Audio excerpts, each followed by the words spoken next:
94-ാം വയസ്സിലും അധ്വാനിച്ച് ജീവിക്കുന്ന ഒരു മനുഷ്യനുണ്ട് ആലക്കോട് വായാട്ടുപറമ്പിൽ.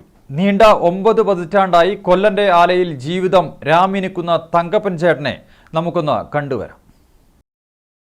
വായാട്ടുപറമ്പ് ഉടുമ്പുംചീത്തയിലെ 94-കാരനായ മുണ്ടയ്ക്കൽ തങ്കപ്പൻ ചേട്ടൻ. കാലം ശരീരത്തിൽ ചുളിവുകൾ വരുത്തിയെങ്കിലും തൻ്റെ കൈകളിലെ കാരിരുമ്പിൻ്റെ കരുത്ത് ഇനിയും മങ്ങിയിട്ടില്ല. പ്രായം 94. തങ്കപ്പനിത് വെറുമൊരു നമ്പർ മാത്രം.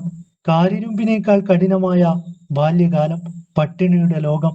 പുതുമേച്ചിൻപുറം തേടി 1940കളിൽ മലബാറിലെത്തി. അച്ഛന്റെ പാത പിന്തുടർന്നു. ചെറുപ്രായത്തിൽ കൊല്ലപ്പണിയിലേക്ക് ഇറങ്ങി. ഇന്ന് കൃഷിപ്പണിക്ക് ആളുകൾ കുറവായി, ആല തേടിയെത്തുന്നവർ കുറഞ്ഞു. എങ്കിലും ഈ പ്രായത്തിലും സജീവം, അധ്വാനിക്കാനുള്ള മനസ്സ്, ജോലിയോടുള്ള ആത്മാർത്ഥത.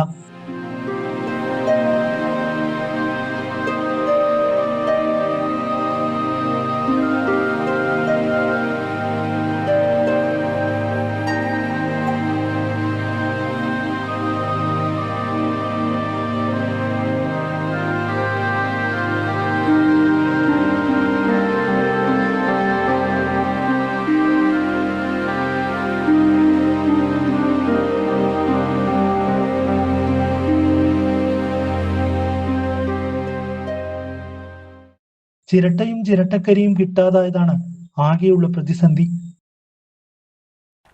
കരിമണ്ണാറിന് തുടങ്ങുന്നേ കൊല്ലപ്പണി. പിന്നെ വാശിയും പണിയൊക്കെ ഒരുപാടുണ്ട്. അപ്പം എനിക്ക് സുഖമില്ലെന്ന് അറിയുകൊണ്ട് ആൾക്കാർ വരവ് കുറവും. ഇനിയും ഇതൊക്കെ തൊഴിൽ കിട്ടി കരി കൊണ്ടിട്ട് ആയുസുള്ള കാലം വരെയും കൊല്ലപ്പണി തുടരുമെന്നാണ് തങ്കപ്പൻ പറയുന്നത്. തീയിൽ ചൂടേറ്റ ഇരുമ്പ് രൂപം മാറുന്നതുപോലെ അധ്വാനത്തിലൂടെയാണ് ജീവിതവും രൂപപ്പെടുന്നതെന്ന ഓർമ്മപ്പെടുത്തൽ കൂടിയാണ് തങ്കപ്പൻ ചേട്ടൻ്റെ ജീവിതവും. വായാട്ടുപറമ്പിൽ നിന്നും അമൽ രാമചന്ദ്രൻ, കണ്ണൂർ വിഷൻ.